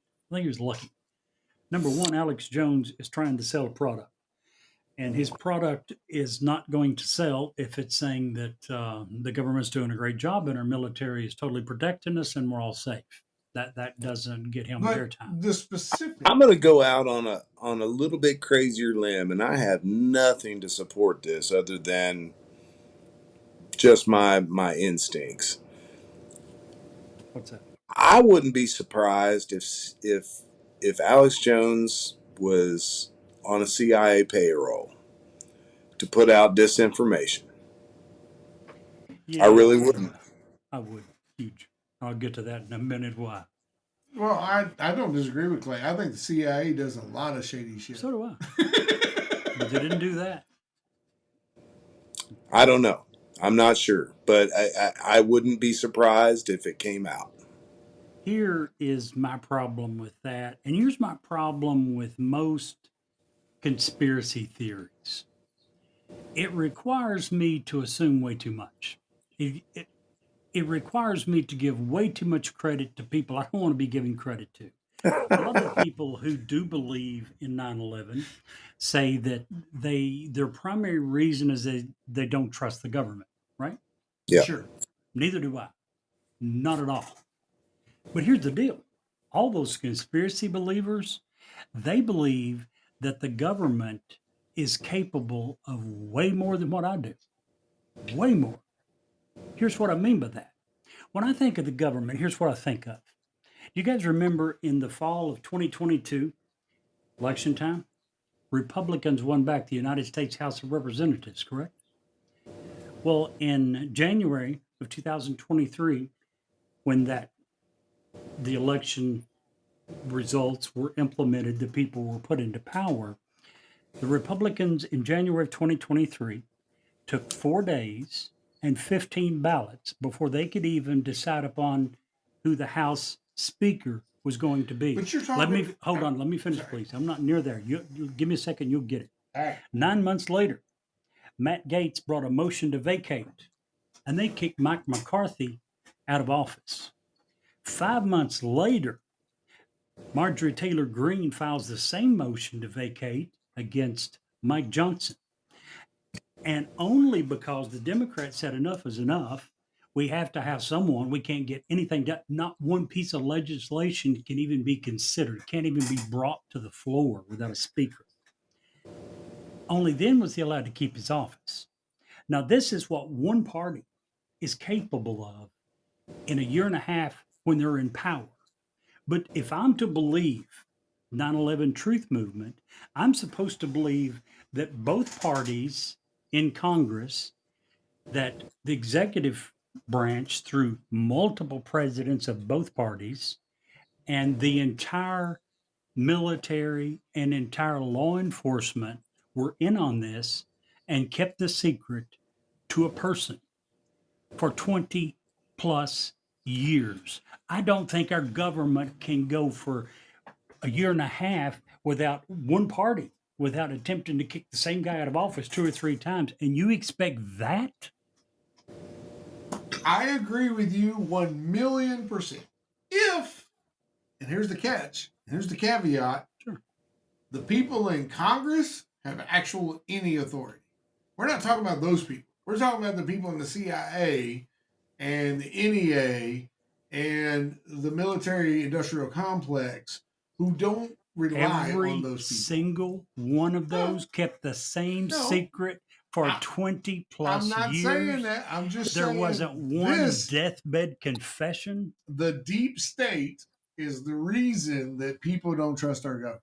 We all know that Congress can't get squat First of all, done. Congress would have to be involved in 20 plus years of The this. only way Congress gets something done is if it costs the average American taxpayer more money.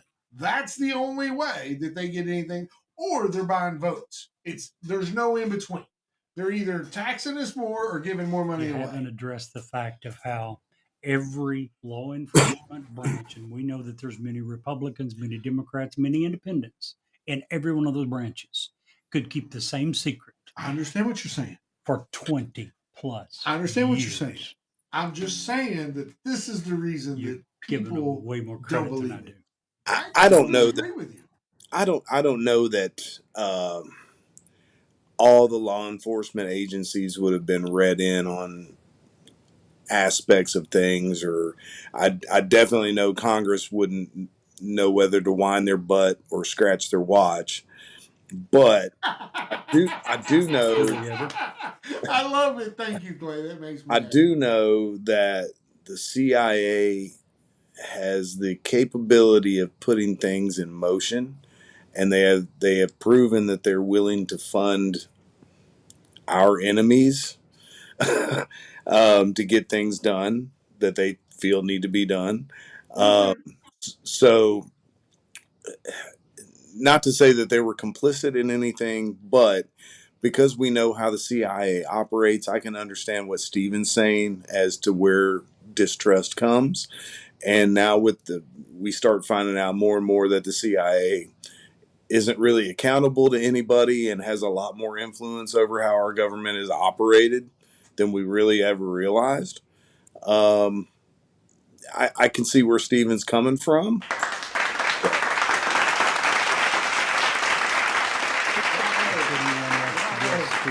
Stephen alone controls the media button.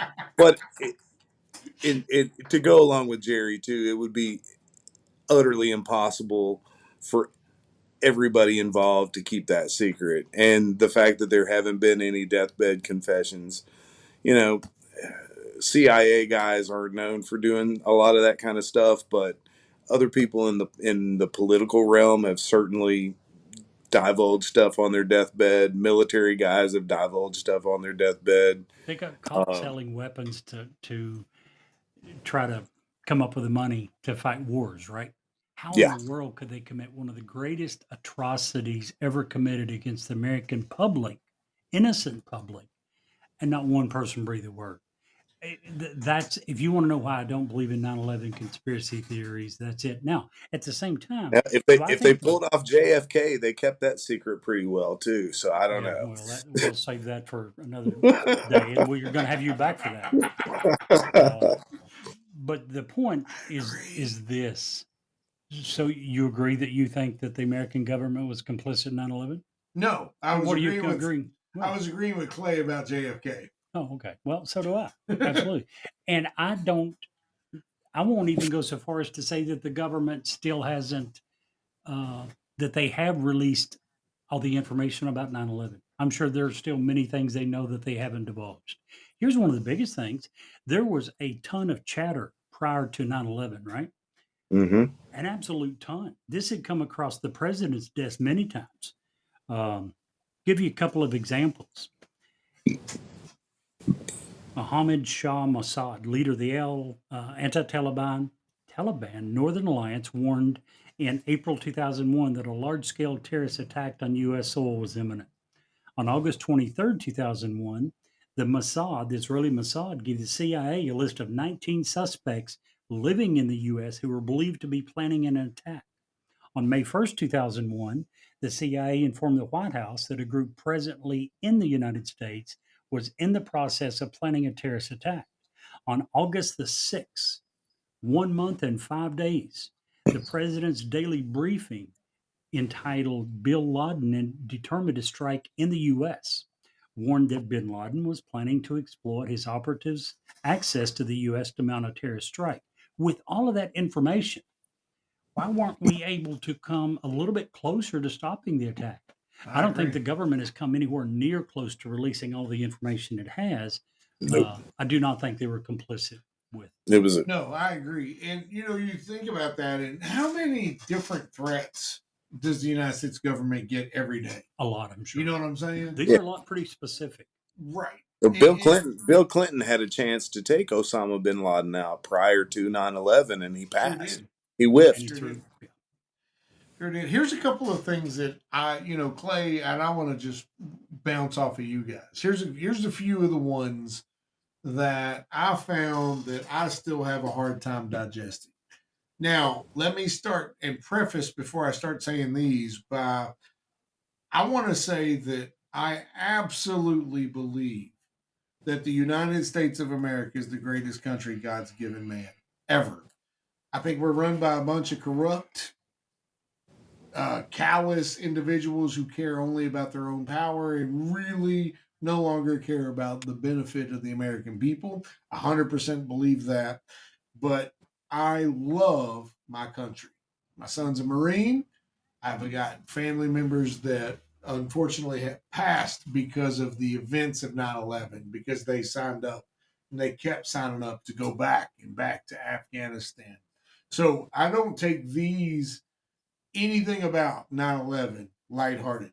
So when I bring these up, it is because I have a legitimate question about what's being said in the narrative. Does that make sense? Sure. So on the night before Building 7 collapsed, Clay, a BBC reporter 30 minutes. On the night before? The day before. The day of, but before. Okay. So 30 minutes before.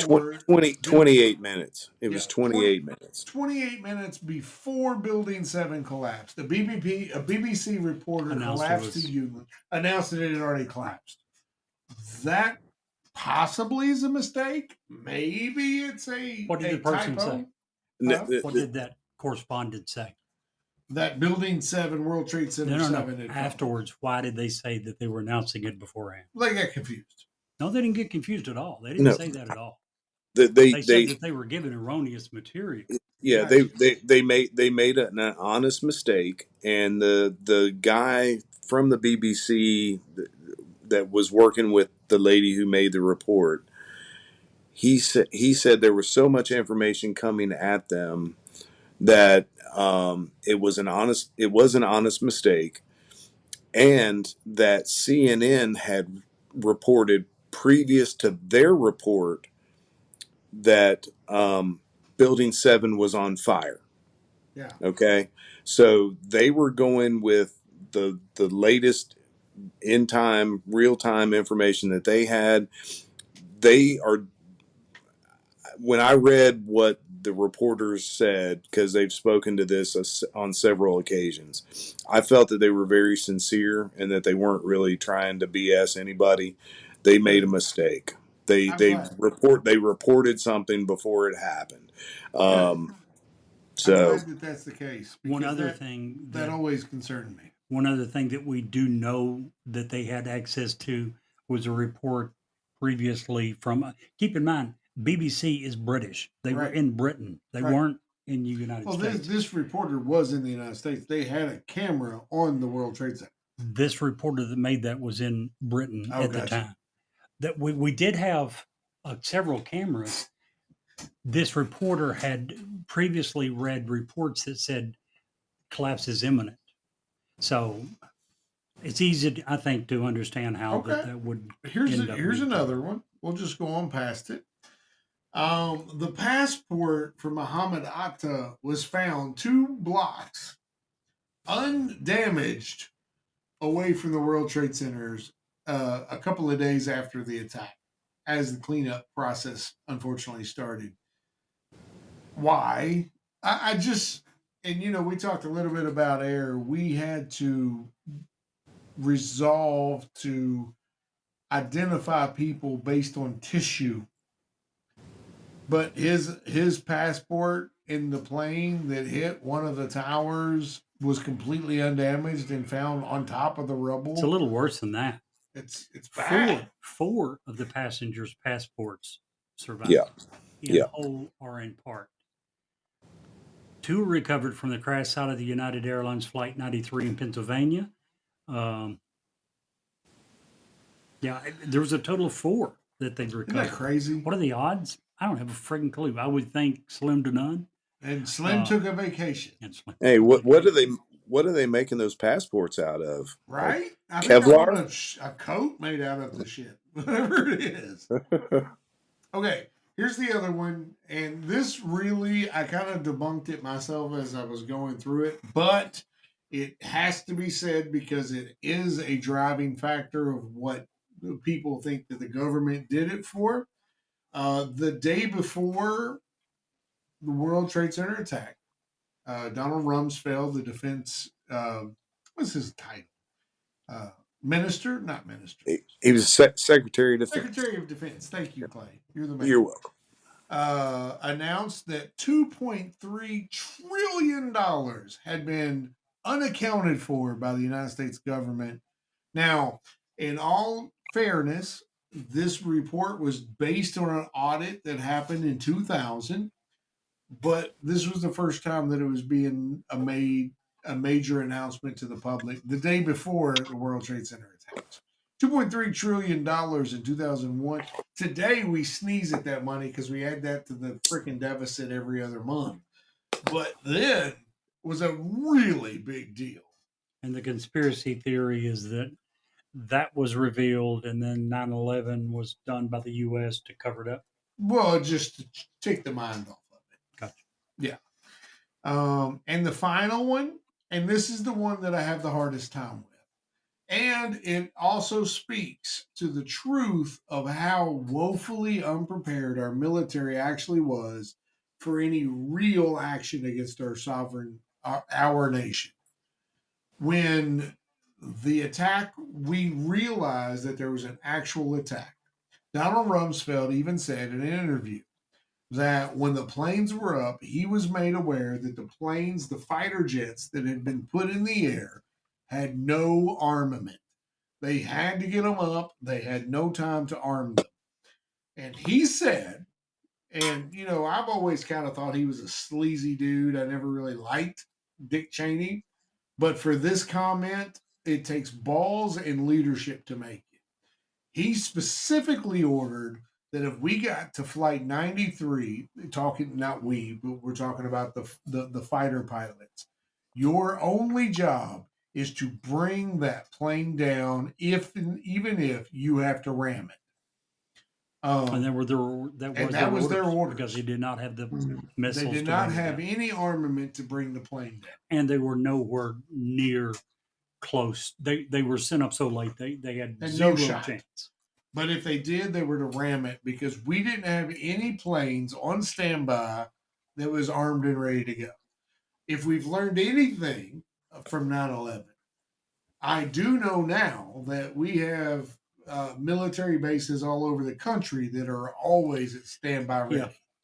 Even so, it's ridiculous. One thing if it's a Cessna that you think is out of the airspace and headed toward the White House or the Capitol. Can you imagine what it would be like to have to make the decision to shoot down a United States commercial airline full of Americans passengers? Which is why I respect Dick Cheney Cheney. even more for making that call. Yeah, He even didn't if even it wasn't hesitate. needed. And the reason Dick Cheney, for the folks that are curious as to why he made the call and George Bush didn't, George Bush was actually in the verge of takeoff when this decision was made. It was unable to be. Apparently, when Air Force One takes off or lands, there's a small, brief cutoff of communications. And Dick Cheney made that decision while that was happening. Yeah, but that doesn't explain all the other usurpations of power that Cheney made throughout the entire 9/11 years. That's a whole He, different show. he single-handedly made the vice president's office the most powerful office in the land, possibly more powerful than the president itself, and he did it all from. It was quite a maneuver, man, to see him work. He was something else. And here's the thing: we can talk about power grabs and all of this back and forth. There is not a minute, and I mean this, and if I'm wrong, I'm wrong. I'm sorry. There's not a minute that I didn't think that Dick Cheney and George Bush wasn't doing everything they thought was best for our country at that particular time. Dude, watching Cheney do those press conferences with, he hadn't shaved in days.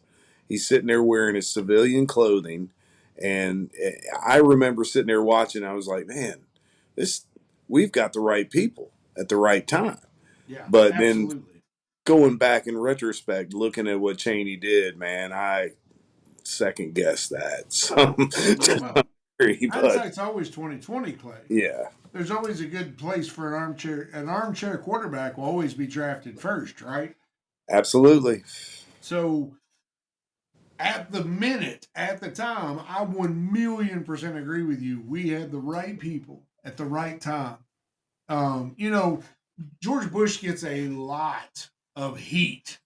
And some of it rightfully so. Rightfully so. But right out the get-go, from the way he behaved in front of the children when he was reading the book and found out of the first attack, he gets a brutal amount of heat. People hate him for not jumping up in it like his hair was on fire and doing things.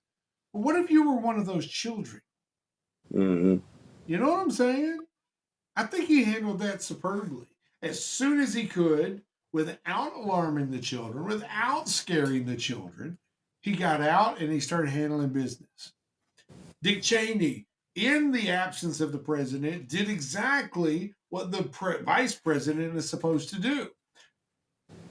The hindsight always 20/20. Did he do a huge power grab? Absolutely. That's what he does. Far worse than that, both of them in the next few years with Congress, and I think this is a lot of what Clay was alluding to, took more of Americans' freedoms than have ever been lost in any 100-year period. And then gave it a great title, the Patriot Act, so that if you didn't agree with it, you were no longer a patriot. But you know what's even worse than that to me? The fact that Americans don't care. Right. Poll after poll shows we don't freaking care. It makes us feel a little bit safer, so the average American doesn't care. That is sickening. The real conspiracy attached to 9/11 was how the government conspired after 9/11 to springboard us into a perpetual state of war, an ever-increasing surveillance state, impediments to our freedom to travel, our countless other infringements and usurpations to our liberties. One could even make the argument that America post 9/11 is a far worse country to live in than it was before. And far less freedoms, far less liberties, and then our behavior after the fact, framing Iraq for being involved in the attack, Colin Powell lying about weapons of mass destruction to the UN and to the entire world, regime change in Afghanistan when that was never the mission and served no tactical purpose whatsoever, Bush declaring mission accomplished, and then the conflict carried on for another 20 years. I mean, the way that we behaved, especially after we knew that the Saudis and the Egyptians were involved in this, but were attacking the Afghanis and the Iraqis. It was the damnedest thing I've ever lived through in my entire life, and I'm still bitter and furious about it. Well, there's two things about it that Bush kind of alluded to in his address to the Americans the night of. Thing one, And thing two.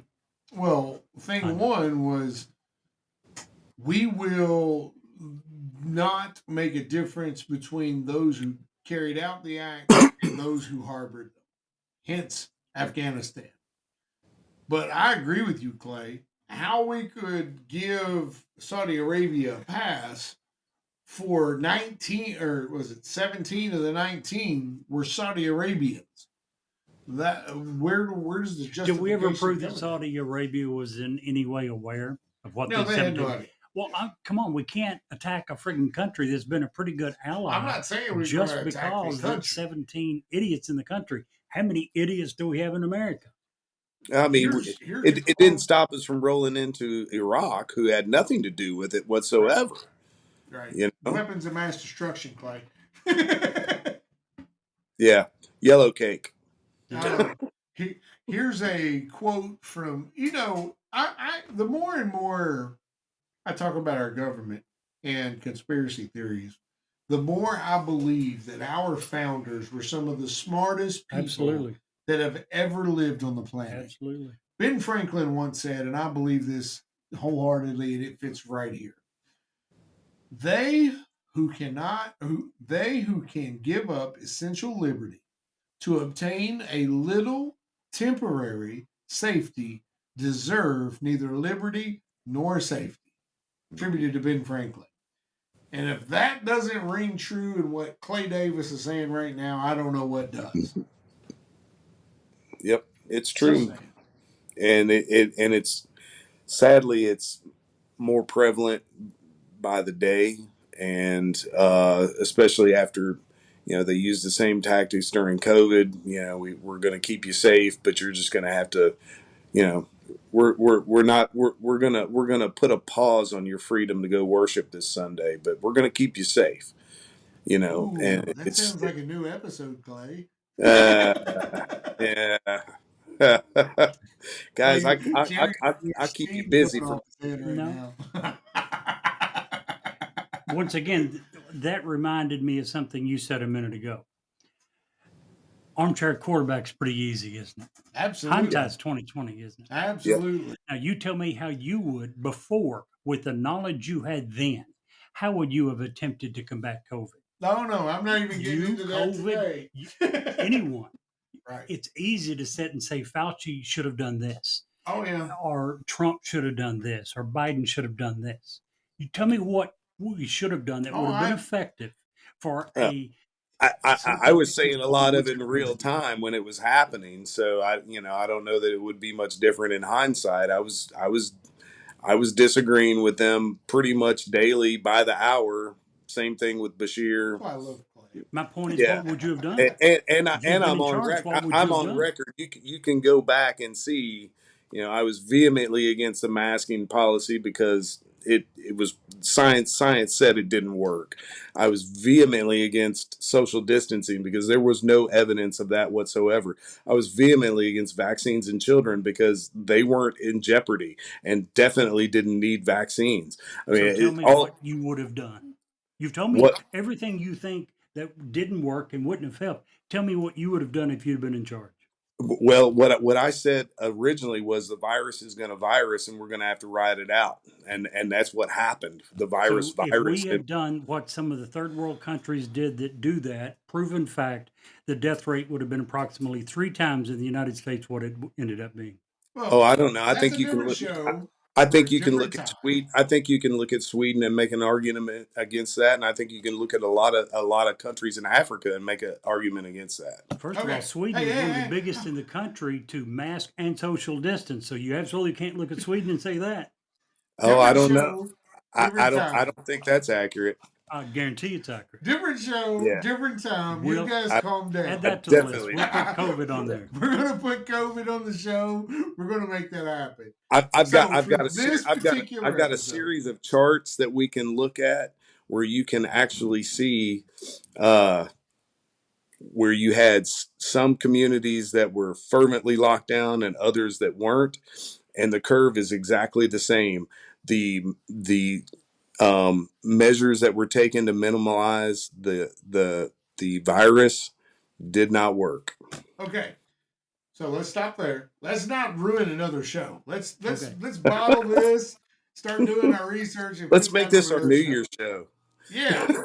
So for now, Jerry, thumbs up or thumbs down? For 9/11 more coverage? needs more coverage. A huge thumbs up. And here's why. There was a survey done by Life Science in 2016, and they asked people which of these conspiracy theories did they believe in? The moon landing, origin of the AIDS virus, Obama's birth certificate, plans for a one world government, global warming, alien encounters, the JFK assassinations, and 9/11 attacks. Guess which one more Americans believed in than any other? 9/11.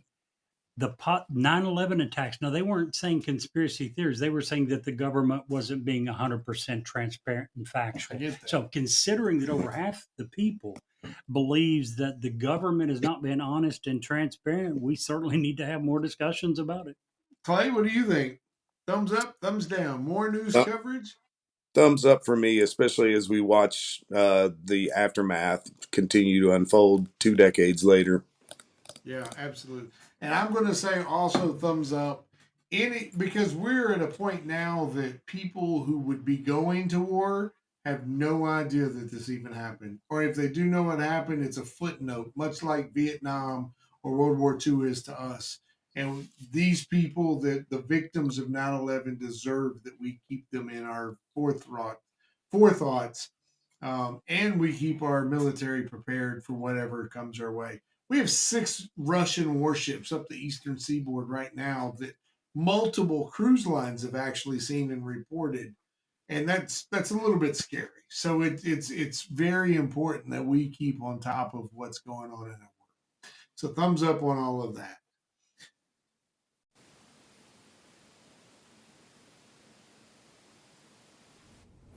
Good evening.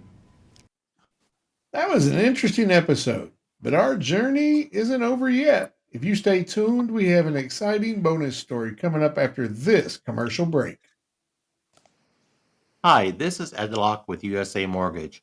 When it comes to buying a home, the process can be overwhelming and confusing. With so many options, it can be hard to know where to start. That's why it's important to work with a certified mortgage loan originator. I have the knowledge and expertise to guide you through the process and find the best mortgage option for you. I will work with you every step of the way to ensure that you are getting the best deal possible. So if you're looking to purchase or refinance, please reach out to me at 502-680-0953. So don't take on the stress of buying a home alone. Work with me and I will make your dream a reality. Trust the professionals and make your home buying experience a positive one. MLS ID 448908, DAS Acquisition Company, LLC, doing business as USA Mortgage, MLS ID 227262. This is not a commitment to lend. Additional terms and conditions apply. USA Mortgage is equal housing opportunity. If you would like to share suggestions for future episodes, an intriguing ghost story, or simply tell us how much you love or hate us, please get in touch with us. You can reach us via email at newsworthy@gmail.com or send us a text at area code 540-709-1318. And now, back to the story. Few mythical creatures have shown up in as many folklore tales across as many countries around the world as gnomes. The widespread nature of folklore stories that make these strange creatures appearing in old tales from Ireland to Japan is part of what makes them unique. Said to be just a few inches tall and capable of all kinds of magical miracles. Through much of the Renaissance period, gnomes were thought to be the reasons for many as yet unexplained plant germinations and growth phenomena. Most folklore that refers to gnome like beings originates primarily in European countries like Germany, Iceland, Ireland, Switzerland, and France, as well as countries of Scandinavia like Nis. However, those are some also references of Japanese culture similar to being of Europe known as yakai. Additionally, and accordingly to tradition, gnomes were responsible for many of the hidden processes of plant life and were important symbols in northern European farmers. With that in mind, it makes perfect sense that they became a popular garden ornament in Germany in the mid 1800s when Philip Gerbel made the first garden gnome out of terracotta clay.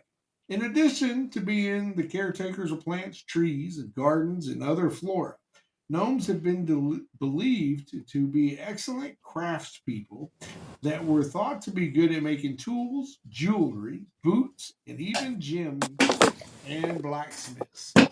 So there you go, the wonderful story of the gnomes. And Jerry, if you can't see the light, Be the light.